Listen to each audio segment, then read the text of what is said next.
So, in an unexpected, I think from my point of view anyway, as soon as it went to 2-2, thought we was. In an unexpected turn of events, Everton have beaten Hull City 3-2 in the third round of the FA Cup. I am joined for this post-match reaction by Matt Flusk and Rob Vera. I'll come to you first. Oh, hold on. Sorry, I've got the video on my screen there and it just kicked in the audio. Anyway, Matt, I'll come to you first. So, what were your first thoughts upon this game? I mean, did you think this would be a classic case of Everton getting ditched out in the third round?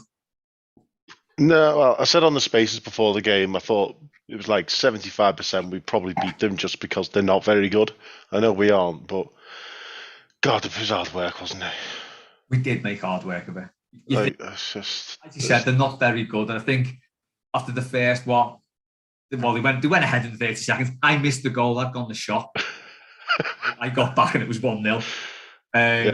Yeah, I went to shop as the teams were coming out. Got back 1-0 already. But yeah, it was like they sort of took that early initiative and you thought, oh, Christ, here we go. But I think we did make them. I mean, they say there's no bad way to win a cup tie, but I think that was the bad way, wasn't it? It wasn't ideal. But, we're in the half of the next round. That's the main thing. But I don't know. I think it has still thrown up a lot of questions. It's probably thrown up more questions than it's answered, that one. Rob, what did you make of the whole... We'll go into the whole thing first of all, and then we'll pick up on the nuances of the game as we go on. But what did you make of the cup tie overall? Oh, man. I suppose I think I picked a 3-1 Everton win to start. So I'm only off by a goal. And yet somehow in a game where 5 combined goals were scored and we went to extra time, that felt so tedious. It just felt so tedious. I don't know. I wondered how quickly, how many minutes into this post-match we would have the term "in the hat" come out, and it did not disappoint. That came. I'm glad it didn't disappoint. Pretty quickly. If anything, I'm a disappointment, but not on this occasion. Well, so I guess. Okay, look. Let's bottom line it. It's a win. We don't win very much, so we'll take wins. From that standpoint, that's good.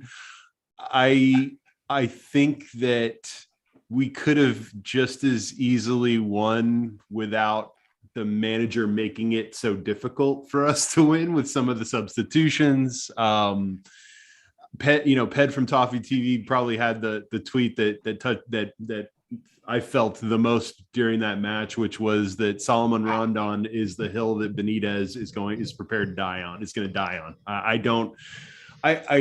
don't understand. And John Philippe Gbamin, God love JPEG, who I certainly had high hopes for when he first arrived at Everton.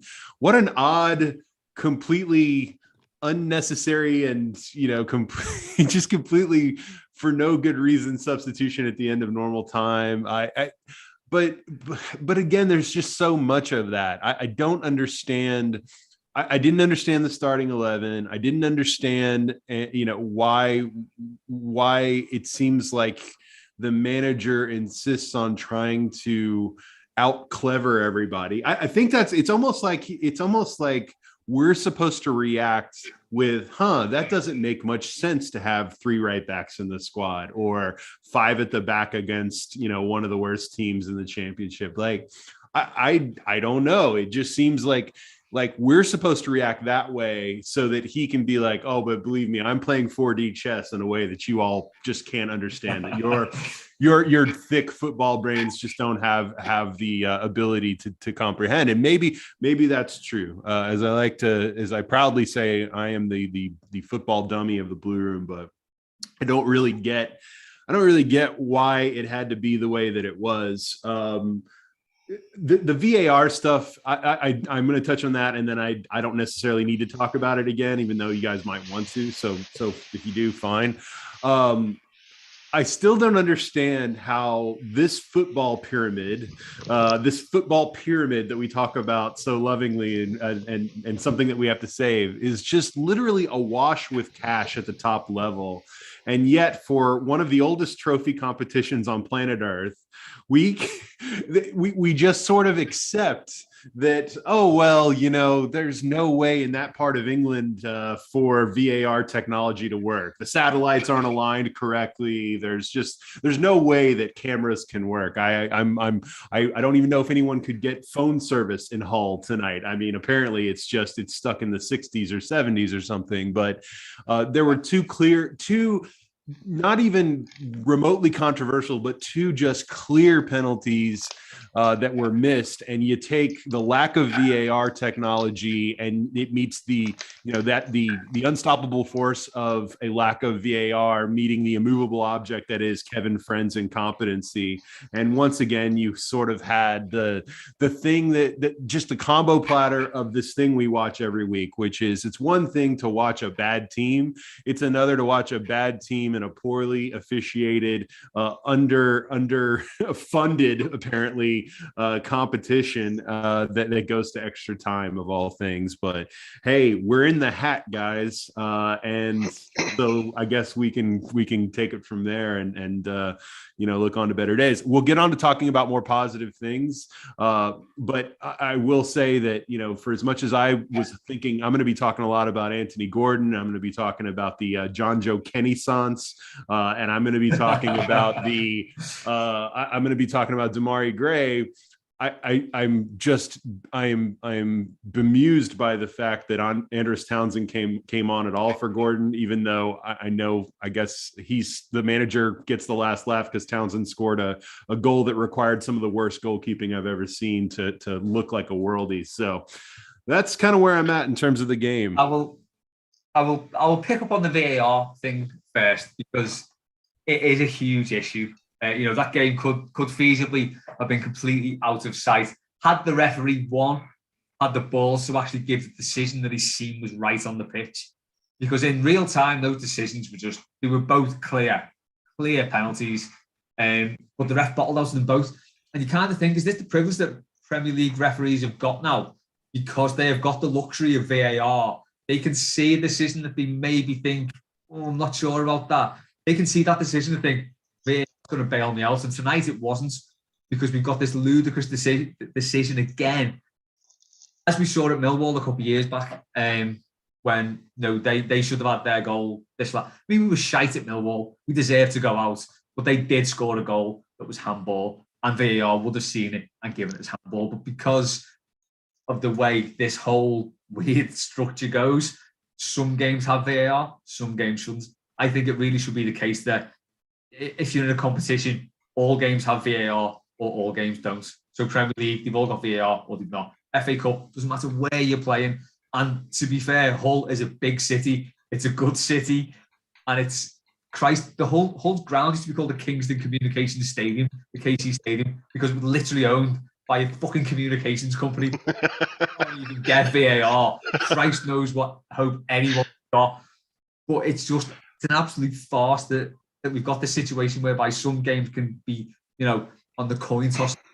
Some games can go the other way because it's not there. Tonight, Everton should have had 2 clear-cut penalties. We probably didn't deserve it. If we'd won that game 4-1, it would have been completely undeserved. We probably didn't deserve to win it 3-2. But the fact is, we should have had 2 penalties. We didn't get them. Kevin Friend, for my mind, shit out of those decisions that he could easily have made, because we saw it in real time. He saw it in real time. The second one, he was right in front of it. The player's arms behind his back. He's like this. And he doesn't give it. And, the commentary team was saying it could have been an natural position. Maybe it wasn't. I don't know. But, Matt, what do you think of it? I think it's a complete farce. We've got through. It's brilliant. That's great. That's the main thing. But, games can hang on those decisions. Yeah, absolutely. The gun shy is the top and bottom of it. Like you say, they've had VAR to bail them out, or it might just be a case of they're out of practice of making those split-second decisions and, putting the bottle on the line. But I mean, the issue about not having VAR in the competition is obviously a big problem, but how many games are there in the third round? 32 games or something like that? Or maybe even more? Isn't it, I think? That's more than that, yeah. We'll go 64 games? 8, I think- 4, 2, so it's 50 odd. Is it? Maybe even more, 60 Well, odd? 64 then. There's a lot of games in there anyway. It'll be a part of it, but what I'm saying is it might be rather than a technology issue, a personnel issue. Because when you've got that many games on in one weekend, don't forget VARs, you do need 2 referees in that room. Yeah.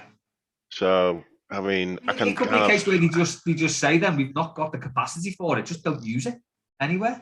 Yeah, because we have seen it in other years and other competitions where certain teams have got decisions further down the line in later games or something, or even there's been decisions on the same day in the same hour where one had VAR and one didn't, and I'm sorry, and Matt, you are being very gracious to try to provide an excuse here, but I'm sorry, the notion.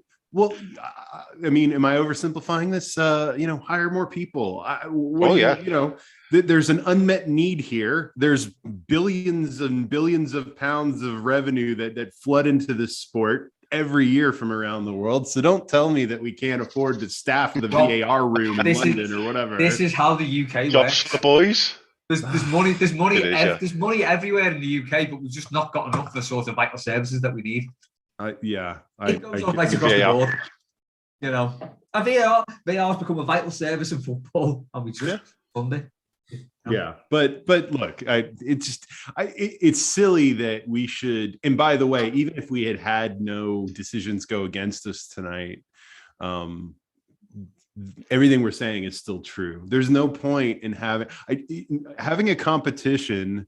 And I say this somewhat tongue-in-cheek, talking about a sport who's literally built on massive inequality and gaps in financial power and those sorts of things. But having a competition where clubs are in it ostensibly, with the same kind of criteria to win and advance and get to a final, and then them not playing under the same set of rules. It almost feels like, well, look, for these away games at the championship, like we're going to have 1 linesman instead of 2. We just can't afford, like, it's almost like we would find that to be absurd. And yet a lot of people are just kind of like, oh yeah, I guess we don't have VAR tonight, as if that's acceptable. That's not acceptable. It's ridiculous. The best example of that was Millwall the other year when their players handballed it and then scored. It literally got shown on the big screen the ground, and their manager is saying to whoever he can, get that look in case the referee sees it. They literally had VAR there, but without having VAR there, it was book, and it just shows what an absolute shambles the whole is. I mean, the good news is for us tonight anyway that we got through anyway. We managed somehow to eke a result out of that, which I genuinely, I don't know, it's a tough one. Did we deserve to win that? We didn't play particularly well in any, I think won. Had the first 5 minutes. We probably had the next 20, but I don't think we played well at any point. If that had been a league game, Les, and there was no extra time and penalties potentially looming, I don't know that we could have made a really great argument for why we should have won. I mean, I think a draw would have been a somewhat fair result, given that Hull definitely played better than we did for, a few decent stretches, including the first 20 minutes of the game. And this slow start malaise that we seem to just constantly have under, I don't know, is it this manager or I don't know, the last few managers? It makes everything so much harder than it has to be. Yeah, I think we've had a slow start thing under quite a few managers in the past. Yeah. Benitez, we seem to have a goal behind thing. Yeah. Is it 13 games now we've gone behind? I think there was something ridiculous where we've gone behind in so many games. When we played Southampton, we went behind. It was like, oh God, this was shit. And then we won. I was like, oh my God, this team is finally showing some character from behind. But now we've got in this horrible position where we're just going behind in games all the time. And sometimes we'll claw it back, which is great. But other times we won't. Thankfully, today we did. We've got the most points from losing positions this season in the league. Oh, off we go. Because we go behind so often. All the time. So, yeah. Every day. Well, and by the way, I think about how funny that is given how few wins we've got. But I think what's interesting, and I think tonight sort of followed that pattern, is whenever the question about the manager comes up, I always, I kind of sort through the myriad of different arguments. And by the way, I cannot tell you how exasperating it is to watch a broadcast of an Everton game, them refer to our current struggles, and then make reference to the idea that because Rafa Benitez used to manage Liverpool, that we're pretty unhappy with them. Like, we're so far beyond that. I don't even think about that very much. But what I always come back to is the question of, is the manager taking what he has got at his disposal and making us better than the sum of our parts, or worse than the sum of our parts? Or I guess the third option would be he's getting about as much as he can get out of this group. I don't know. And I acknowledge all the caveats, but as I said on the spaces to you, Les, at a certain point, you lose so many games and you drop so many points that all the caveats about injuries and hard luck and whatever you want to throw, lack of transfer funds. I mean, I've heard it all. I get it. I know that those are all factors. But at a certain point, the number of losses, the bad performances piling up are so great that you have to look at the question of, is he taking this group and making us any better, or is he actually making us worse? And it's hard when you look at the decision making on substitutions, the starts, the 3 right backs in the squad, starting 2 of them in the starting 11. Like, there's a million of these types of things that, and I guess Coleman might have been part of 3 at the back tonight, maybe. Boy, that says something for Mason Holgate if that's really the case. But I mean, it just continues to be the same thing we are always talking about. And look, there's a win tonight, but it was one of those wins, much like the Damari Gray winner against Arsenal, or when Townsend has had to score a worldie to pull us out of the fire. It feels like we get points or we get a win every once in a blue moon, despite the manager. And it's taking some sort of, like, in this case tonight, it's taking, and as much as Townsend has scored some really nice looking goals for us. Shot.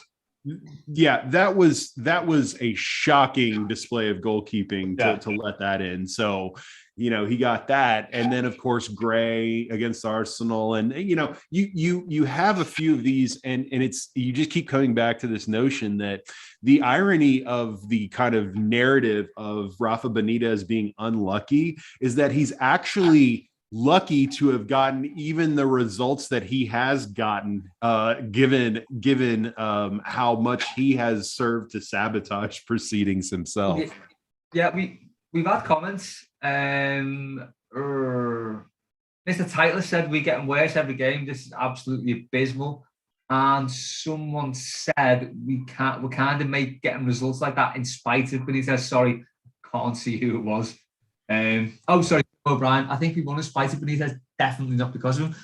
And that's kind of how it feels. It's like we should be just made up.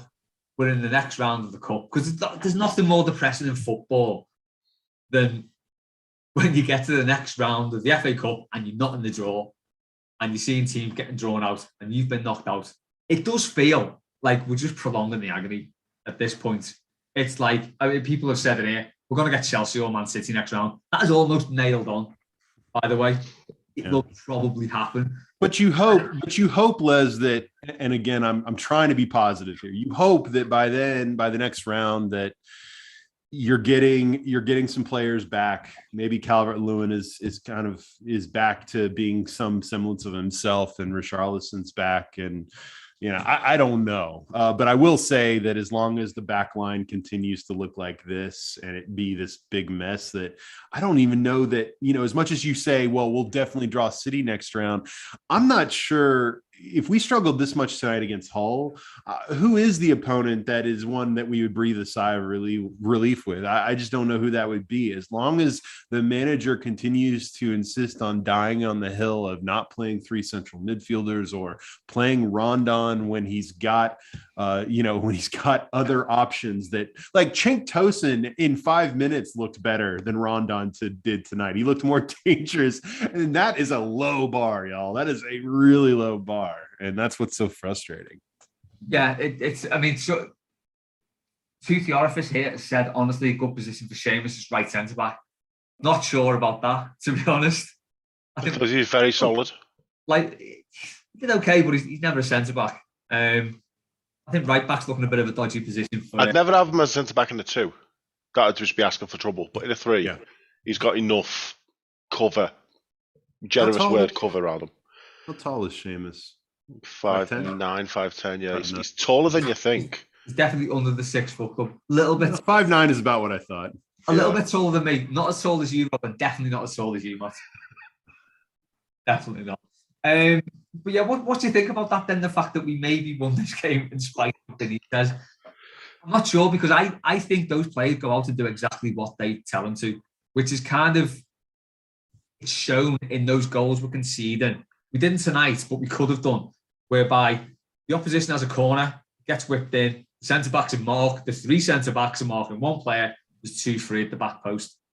It happened again tonight, but Hull didn't score from it. It was early on in the game, but it's a recurring thing now, and I don't know if we are winning in spite of his tactics. For me, Benitez definitely seems to be forcing these tactics on players that are not comfortable with it, do not want to play to these tactics. But there's no one on that side to get a grip of anyone to say, look, right, the game's on, let's just do this at a corner, for instance, to say, do you know what? Let's not leave those 2 players at the back. You go and mark him. I'll stay here, do our own thing. Matt, what do you think? Do you think this is a good thing that this is quite a loaded question, but do you think this is a good thing that Benitez is forcing this on the players in the hope that they will eventually adopt what he thinks is a winning formula? It might not be. I know he had the same problems at Liverpool with the zonal marking. Don't want to talk about zonal marking at all, but he had the same issues. He had the luxury of time at Liverpool. He's not got that here. Do you think we've got do you think these players have got the character to win in spite of him, or are we just kind of getting the odd results in 10 doing what he's saying? I'll be very rude and I'll answer your question with another question. Do you feel like we've got momentum after this result now?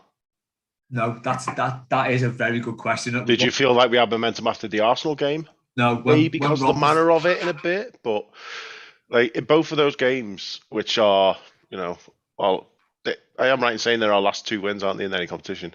Yeah. We've basically limped over the line or snatched it at the end. So we're not carrying momentum into games, barring any kind of postponement again because of supposed COVID cases after their little jaunt to the darts. We're supposed to be playing Leicester in 3 days, little over 3 days, isn't it? Tuesday. Yeah. Got Damari Gray, who was absolutely dead on his feet at the end there. Like, it wasn't even a case of he was chasing balls and couldn't catch them. He wasn't even chasing them towards the end. He was just completely gone, completely finished. Was Gordon injured? Was there something wrong with Gordon? I don't think so. No. I think that was a tactical decision. Yep. Take off your brightest player. It's classic Benitez. But see, that's the maddening part, right? Because again, let's say I want to try to do the thing where I, give a little benefit of the doubt here, or try to look at the positives. So take the first half, for instance. We were abject for the first 20 minutes. To concede within 45 seconds or whatever was really embarrassing, and of course, it set a certain tone. But to the credit of the group out there, they did seem to really pull it together, started playing, creating chances in particular. Gordon and again, John Joe Kenny gets a really nice assist for Andre Gomez, who hadn't scored in 10 years from what I can recall. Was the last time Gomez scored against Wolves? If that goal against, I think it was a loss at home against when Wolves. he lashed in at the street end. Yeah.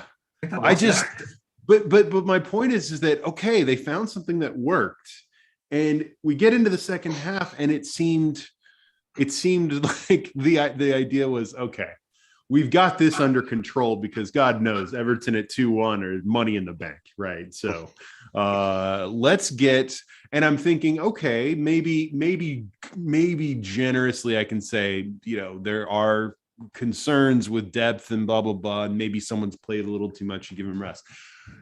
Why the oldest dudes on the pitch all stay on there, and yet the youngest, like Anthony Gordon, who is playing really well, had a great what a class assist that was on Damari Gray's goal, by the way. That kind of interplay in the box. I don't know.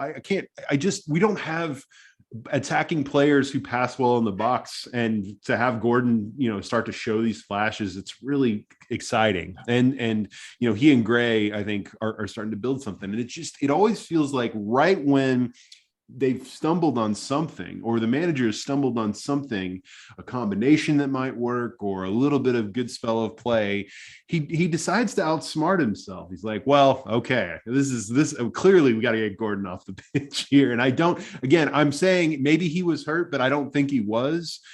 And Townsend, Townsend came on and he scored the game winner. So I know that this kind of argument will seem silly, but a guy who is coming back early by all accounts, because he really forced his way into coming back early from a broken foot, getting heavy minutes away at Hull. I just felt, for a Gordon who didn't seem to need to come out, whereas Damari Gray looked like he could have come out 30 minutes before he did. But at that point, if you've already taken Gordon out, you're in a position where you can't take them both off. These decisions feel so hackneyed. They feel so overthought, and I don't know if that's just what Everton does to you, or if this is just a manager who it's sort of like a player who used to have a lot of great pace. I don't know if Benitez ever did, but he did at one point in his life, but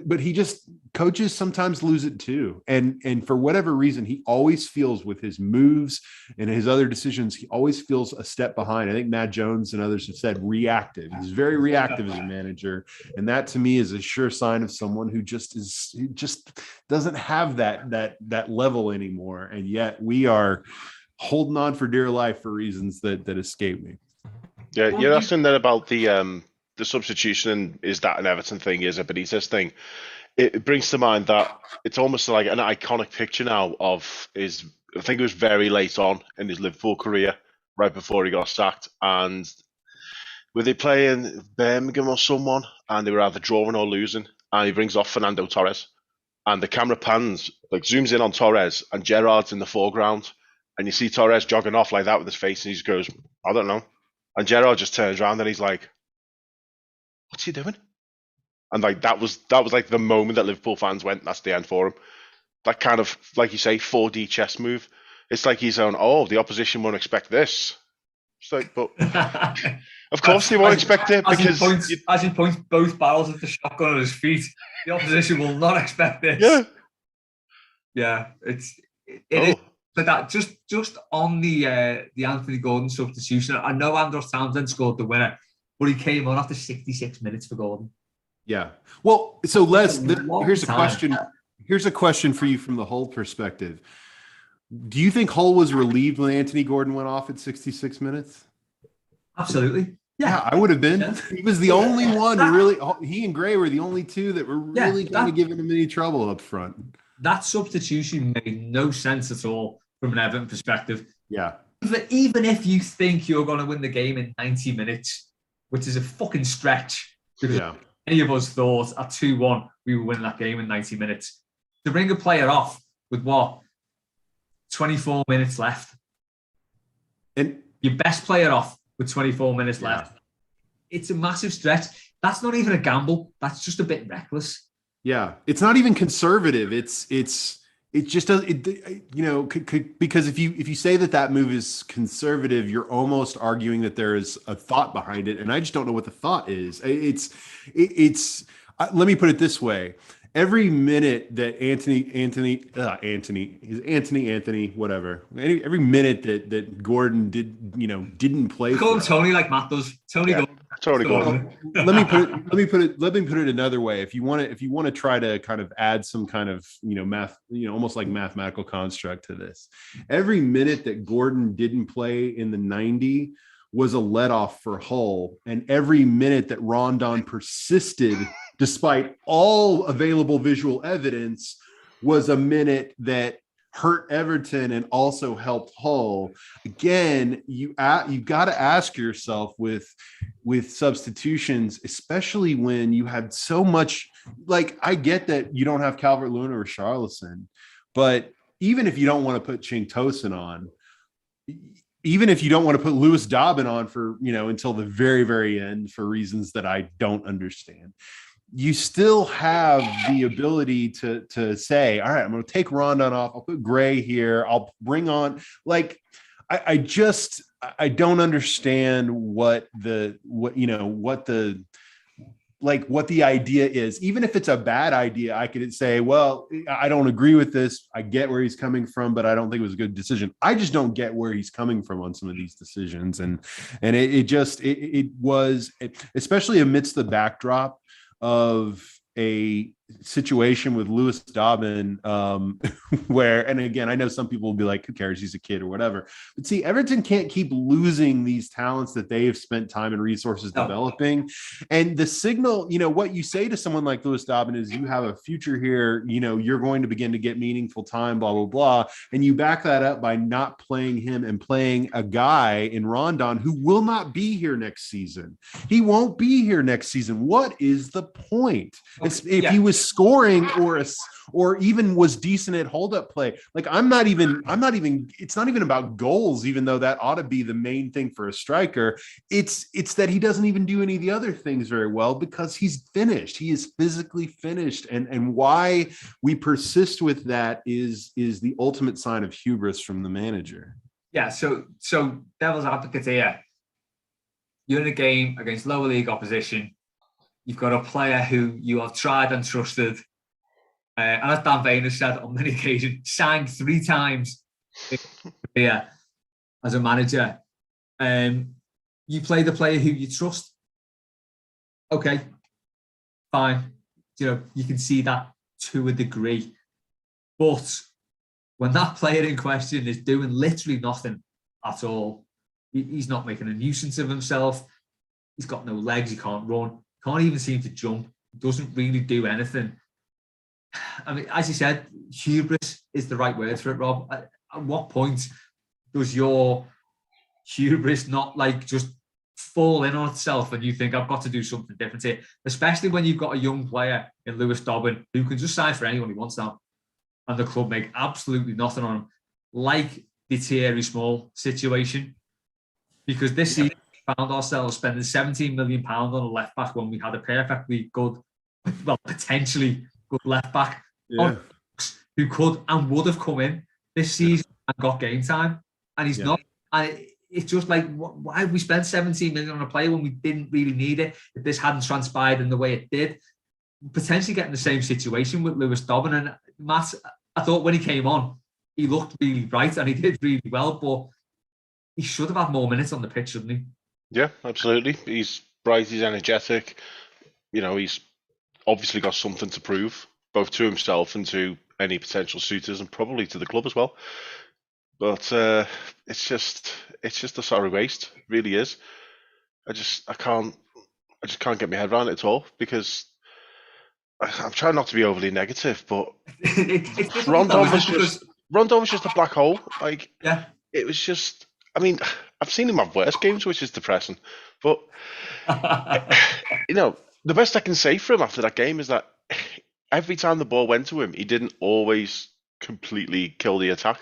Sometimes he did turn his back and make the right pass and stuff. But we've got a lot of players who could do that. we didn't need to give up our single striker position to someone who basically is playing the exact same role as Andre Gomez. We may as well just stick a centre midfielder in there and then, put Dobbin on, start Dobbin. Any other team in the league would have started Dobbin because that's what you do in a cup game. Like when you've got fixture congestion and rearrangements and stuff. Third round cup game, no less. Yeah, you look at the team Liverpool put out against us. Yeah. But they were trying to lose that game now. 2 years ago, well, they were, and they can't even do that. That's the annoying thing about Liverpool. They try to lose cup games and can't even do that well. Oh God, and we fucked that up. We are pure yin and yang. Yeah. But yeah, we tried to lose this one and we won tonight. So I mean, it's a start, isn't it? But it is though, isn't it? We have got these young players. I mean, Al Sims wasn't on the bench today. I don't know. I have no intel in any of this. Yeah, and COVID's going around, so who knows? It could have been anything, but he wasn't on the bench. But Lewis Dobbin was, and surely he deserved more, especially on Rondon's show. For fuck's sake, he was grim. He really was grim. Hey, if you like Rondon, Benitez really likes Rondon. He thinks Rondon has something, whatever. Okay. How does he look at a guy that age, even if he likes him and says, I'm going to play you 115 minutes tonight? You know what I mean? That's the other part that's crazy. I thought, well, Rondon's starting, but maybe this is one of those games where after 60 minutes, he's off and Dobbin comes on. For Rondon to play valuable, usable evaluation minutes, but also, frankly, minutes that could be given to a player who could offer, I don't know, more pace, more skill at this point, any other danger to play Rondon. It's like we're all sitting here talking about why he plays Rondon, but think about how many minutes he played Rondon tonight. A guy who was trying to catch his breath his first few weeks at Everton after 10 minutes. It blows my mind that this is where we're at right now. Davino said Rondon ahead of Dobbin is just utterly unfathomable. Yeah, fair comment. It really is. And I think Kenna said, from today's evidence, Michael Keane has a more positive influence up front than Rondon. Yeah. I think Michael Keane had at least 2 really good chances. More than Michael Keane's the rare defender that gets better the further he gets away from his own net. Well, every time Michael Keane got really far forward, what the fuck? Why is he there? At the blue, 1878, Thierry Small, who has made such an impact. We make players great before they've even kicked the ball in anger. Yeah, I get that. I am so happy that Thierry Small can't even get on the bench at Southampton. Oh yeah, I kind of am. It shows what a dick move it was by him and his agents to agitate at age 16. But all I'm saying is we had a player there who had such potential, and the club really thought a lot of him. Even Ancelotti played him, as Everton's youngest ever player. So he must have had something about him to let him slip through the net, pay 17 million for another left back. Who people have said had a bit of a shit debut. I've seen worse. Mikalenko? He's fine. Yeah, he was all right. Mikalenko made the mistake early on. Saying he was shit. Mikalenko... He stopped the goal on the line. Stopped the goal on the line. His mistake conceded it was his mistake at the beginning. I hadn't even gotten to the game on yet. Yeah. But I'm telling you, let's all take a break from being us for a little bit and not drag that kid into the ground on his first game for us. You know what I didn't notice Mikalenko for the last 80-90 minutes of that game, which to me for a left back is something that I'll take most times, especially a young left back in a cup game. That's fine by me. I didn't really notice him for long stretches there at the end. I was like, has he been substituted? No, he's just, there's nothing happening down at his area of the pitch, and that was fine by me. Yeah, just doing what left backs do. And in response to that comment, Les, I would just bring up Calvert-Lewin, because Calvert-Lewin isn't the player he is today. If we didn't, it was often necessity. But time and time again, he'd get on the pitch. He might get a start here and there. He'd get 20 minutes at the end. We kept having to play him, even though he was really really struggling in some games. Yeah. And he was being carried at times. People wrote him off, you know, he's shite, he's crap, you know, he's worth every penny, that £1 million. I wrote him off. Yeah. You should be honest about our takes. I wrote him off because I thought we've seen enough. He's just not ever going to be a scorer. And he clearly, again, that's why I love Calvert-Lewin. He is a completely self-made man in terms of his career, because I still don't think he's overly skilled, but he has worked so hard on the things that he is not good at to get a little bit better, and the things he's good at to make them, you know, much better, borderline great. And then the endeavor that not having him for half a season, I think we have to acknowledge is just a giant loss. Obviously, you know, you can say what you want, and believe me, no one is more disappointed about the curse on Yerry Mina's body than I am. But not having, you have seen, I think more than anything defensively over these last couple of months, we have seen what not having Yerry Mina in that back four has meant for our just god awful center half situation. Yeah. So if I turn this conversation towards the end, towards positives, I want to see what happens when I'm not relying on Yerry Mina, but I do imagine he will be back at some point for, you know, hopefully a game or two or whatever. I don't even I'm afraid to have faith, because I love him. I love his talent, but you know, you can't rely on him. Calvert-Lewin, you know, while it was crazy to me to run Rondon into the ground for 115 minutes, I also conversely can credit the manager and or the medical setup, this new and improved medical setup apparently, that kept Calvert-Lewin from playing tonight when maybe he could have. But they need to be, you know, we've seen what happens when they tried to throw, you know, Yerry Mina and others back in right after a soft, you know, tissue injury that was significant. Yeah.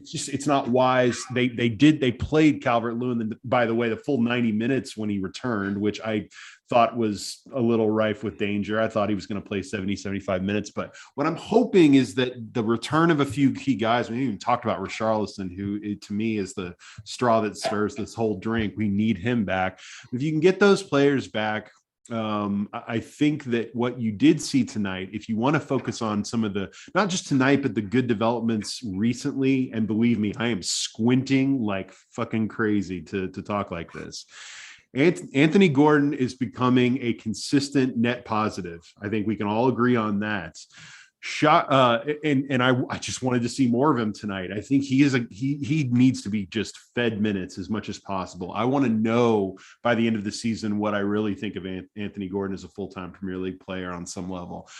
John Joe Kenny, believe me, insert your own joke here. Not only has he not been bad for like 4 straight games, he's been pretty good, pretty decent, like maybe decent plus. Like, I'm afraid to go too far, but that was a lovely assist for Gomez's goal tonight. I think that's 2 games.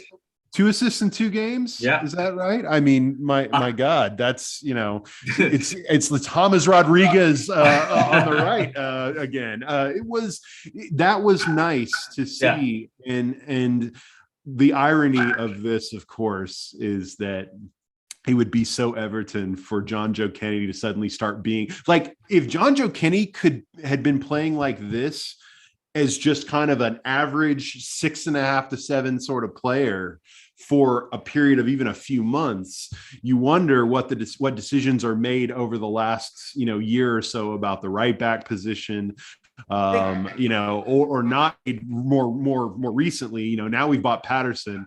You know, I wouldn't mind Kenny sticking around if he can be this kind of stopgap, every once in a while change up sort of option. This is the thing with a player like John Joe Kenny you bring through. He's a Kirkdale lad, Evertonian.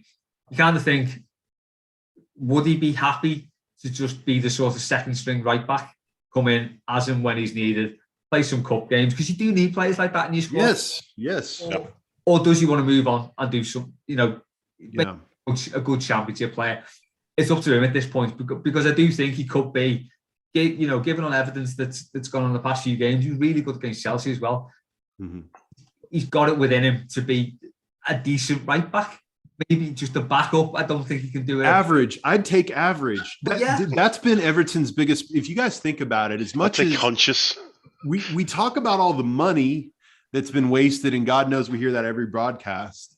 But part of Everton's sins have been not just that certain big money star players haven't played well enough, but that the next option behind them is so bad. Whereas if Everton just had average Premier League replacement level players in some of these positions, then you don't have the strain on a Seamus Coleman that he has endured for however long. You don't have what I love Calvert-Lewin and Richarlison. There's a great argument to be made. They've still played too many games over the last couple of years, in the Premier League. And I know you've got to rely on them, and I know it's a balancing act, but even just having average performing play, like if John Joe Kenny could just be this, if Tom Davis could just be this, yes, there is a role for those guys, especially especially guys from the city. I mean, they absolutely have to be part. It's Hibbert and Osman, isn't it?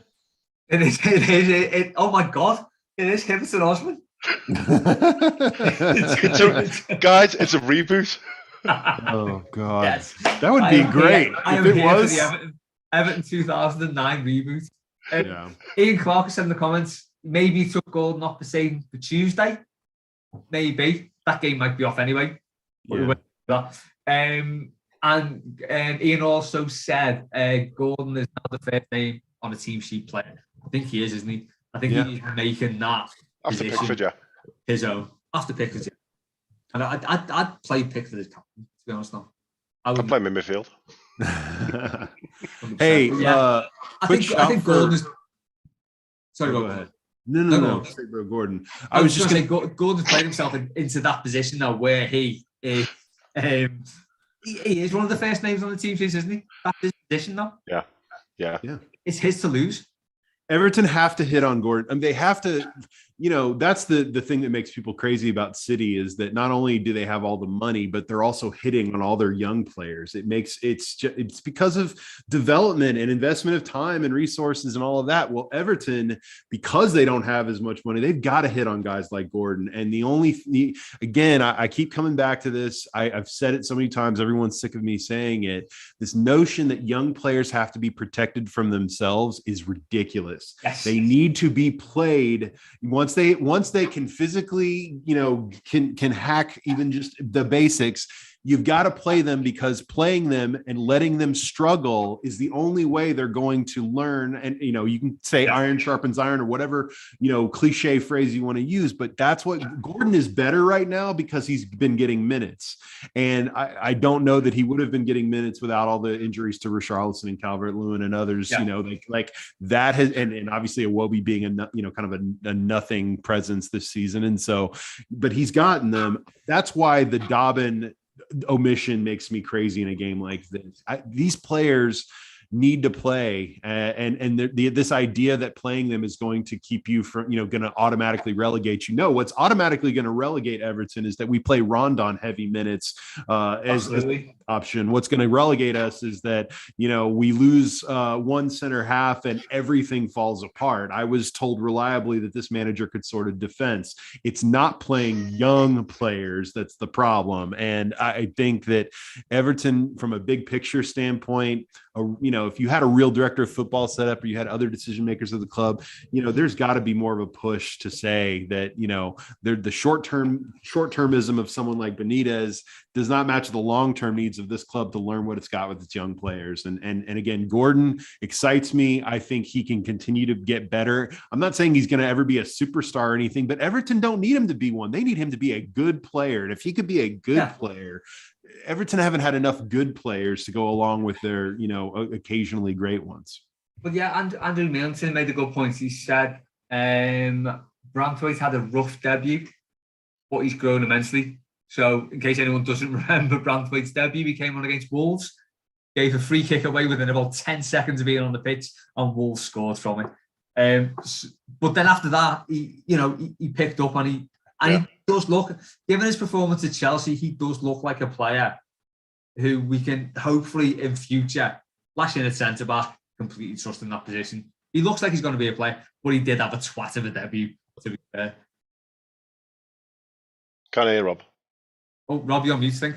Oh, sorry. Branthwaite was supposed to get a start after Chelsea. That was the most. He was supposed to keep his place after that game too. And what's unfortunate is that I guess it was COVID, and then all the postponements. I worry that it's halted a little bit of that momentum. Though, Matt, to your point before, do you feel like we have momentum? I feel like you have to win 2 games or string together 2 performances in a row before you can, as a player or as a team, say that you've got momentum. Yeah, but I do think Branthwaite excites me because of all of our center halves. He has what I would say, and this is a real compliment, believe me, he has the least liabilities. If you look at his skill set, I think he has the least liabilities of any of our center halves. And what I mean by that is that he had, and Yerry Mina maybe, again, when he's not injured, but I think that Branthwaite has he has the size you want, but he's also he does not look nervous on the ball. He keeps his composure, and having a guy that is both mobile and big. I love Godfrey, but you can't play a 6-foot center half in Ben Godfrey with another 6-foot or 5'11" Nathan Holgate. They've got to be paired with, I guess, Michael Keane in theory, but Michael Keane is scared of life. And so he's not really going to be a long-term option, I think, but Michael Keane has managed to stick around no matter what. But I do think that I do think Branthwaite getting a chance, going back to it, young players getting chances is going to be the thing that is going to keep me interested in a season like this. Yeah, absolutely. I will wrap this up soon, but I've just got a comment in from Jeff. Actually, first off, Neil H. Can't believe Les is drinking Moretti. I'm sorry, I bought it for Christmas. It was cheap in Sainsbury's. I didn't want it because of Ancelotti. I'm with you on that. But Jeff Thompson said the players Benitez has signed have been good, except Rondon. The players were here before him are the issue. They panic and make mistakes. Now, I think that's a fair point. I think the recruitment, Benitez has been here, and even in this window, has been really good. I think we signed good players on reasonable wages, but not very much money. Even the last 2 players, I know I said about Thierry Smalling, we're signing a left back for 17 million, we don't particularly need. But if we get rid of Luca Dean for 20 million and we sign Patterson and Mikalenko for 30 million combined, their wages less than Luca Dean, I can see value in that, because Luca Dean, 28, nearly 28 until he's 29, which is soon. And this is the last window we've got. Yeah. We're good. I think that's a fair point. The football's been shit. Yeah. That's the big problem. But the recruitment has been good. And it's really messing with me head, because I think on the recruitment level, we're going in the right direction, weirdly, for some reason now. On a footballing level, we're just fucking slipping by the wayside massively. You better hope, though, that these players, because Townsend's a short-termer, obviously. Yeah. But hey, but he's on a free. Exactly. Players like that, it's fine. Hey, take some of that money that you save from Luca Dean in addition to your investments, and give Damari Gray an extension now before it gets more. It's only getting more expensive every 100%. Single week. I would just give him some job security and a good wage, but his price is just continuing to go up. He's already looking like a player that's too good for us, isn't he? Yeah. Exactly. He's too good for Everton. Well, that's the thing. Damari Gray, despite the fact that he has had a bit of a journey over the last couple of years. Remember, we talked about this at the beginning of the season. He's 25. He's not an old player that, Everton basically took a flyer by saying, hey, he's 25 and he's got this skill set. Maybe we can, hit a home run with this. And they did. They need to now take that win and make it a real win by locking him down to, a decent contract. Now, again, I know he's on like a 3-year or whatever, but you probably are going to have to improve his terms to keep him happy. I think that'll be key for sure. But Les, to your point about recruitment, it's a small sample size so far. Let's see, because let's see how this goes. I mean, we don't know anything about Mikalenko or Patterson, though I'm obviously excited about the theory of their potential, but it's Everton. But I would say that there does come a point where you still have to ask the question, does good recruitment paired with, piss poor management, what does that equal? Is that a neutral? I don't know if you've really gained much. Is it any kind of sum game? But I hope that these are the types of players because we hear this all the time that, well, these players are bought by this manager for this plan and for this scheme. You got to hope that these players that are young enough can still be molded in a variety of philosophies and formations, that we're not faced with the situation when we replace Benitez eventually, hopefully, that we're sticking another manager with a set of players that don't fit his ideas. I think Mikalenko and Patterson seem flexible, more balanced offensively and defensively, but I guess we'll have to see. Yeah, it's it's signs in the right direction. We'll wrap this up now, but I do feel like this game has raised possibly more questions than it's answered. Everton are still a bit shit, it seems, because we kind of laboured against a not very good Hull side. But we did get through, and to go on that cliche, we are still in the hat for the fourth round, when, as people have said, we will inevitably get Chelsea or City or Big Red or Bigger Red away. Who knows? Matt, what do you think? Have we got anything to build on with this, or do we really just literally have to take every single game in isolation until Benitez goes? It's horrible.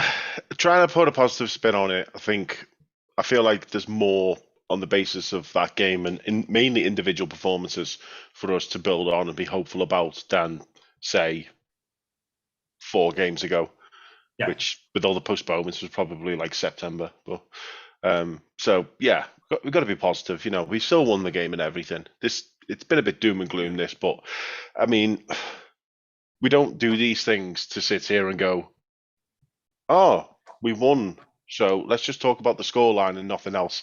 Like, we do these things because we talk about the trajectory and the journey. And currently the trajectory we're on is like a very, very almost perfectly flat line, maybe a slight slope upwards. So, like, let's see how it goes. I'm digging that positivity. The slight incline. Yeah. I'm having that. Rob, are you there? Yeah. Am I there with the incline, you mean? With the slight incline? No, let's have some modest goals here. Like, let's win 2 games in a row. Let's do that, and then, or hey, I'll even be even easier. Get a draw against Leicester. Just stop this bleeding for more than a game here and a game there, because that's relegation for him.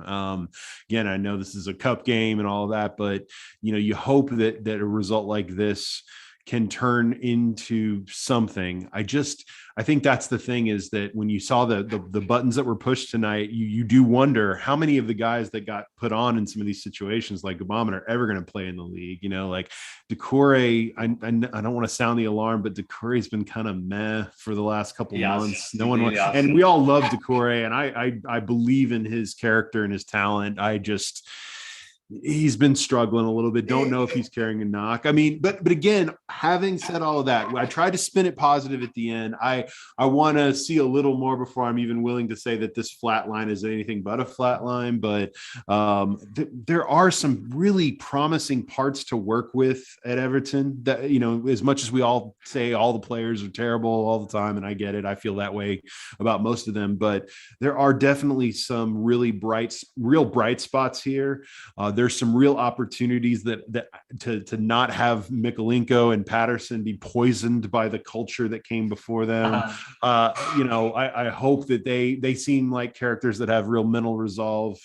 They're going to need it, and we're going to need it, because this is going to probably, and I never said this before, but this is the first time I've really felt like there is a real chance that we are sweating it out the last month or so of the season. So I think we got to strap in and get ready, but there is something to work with here if we can stop with all the self-inflicted wounds.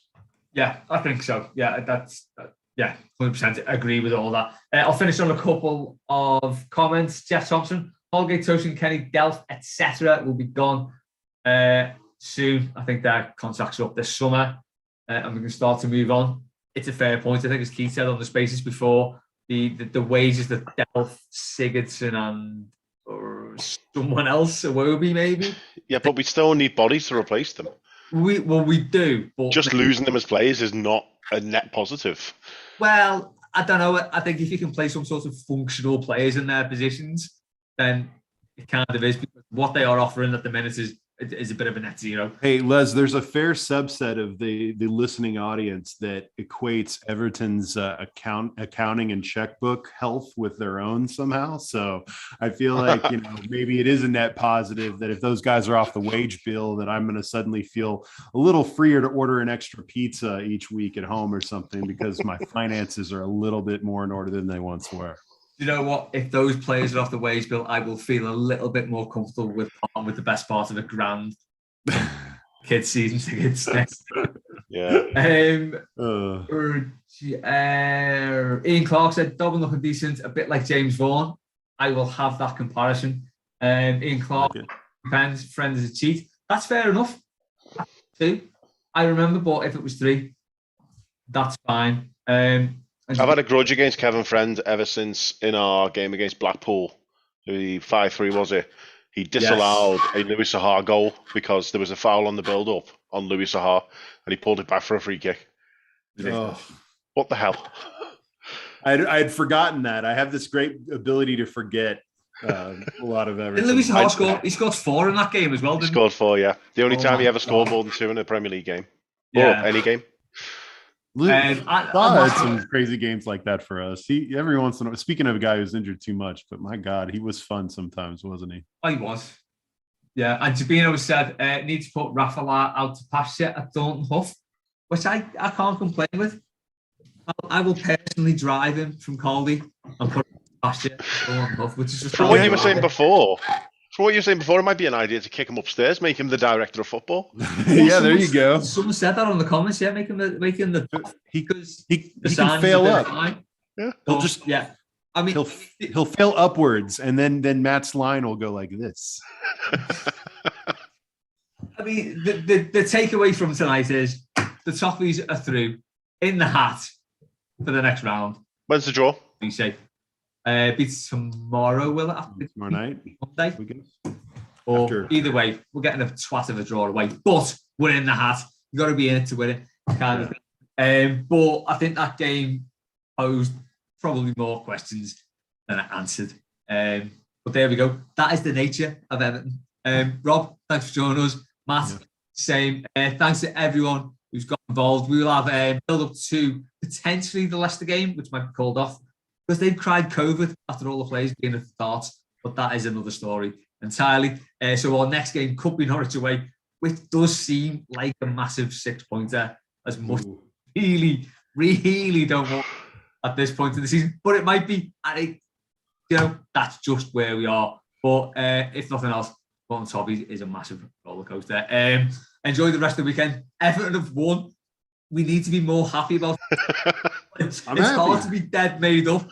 We fucking won a game, which is, the few and far between. Fine. So let's just enjoy the rest of the weekend and pray for a nice draw. Maybe Shrewsbury at home in the next leg. That would be nice. We'll speak to you soon. Up the Toffees.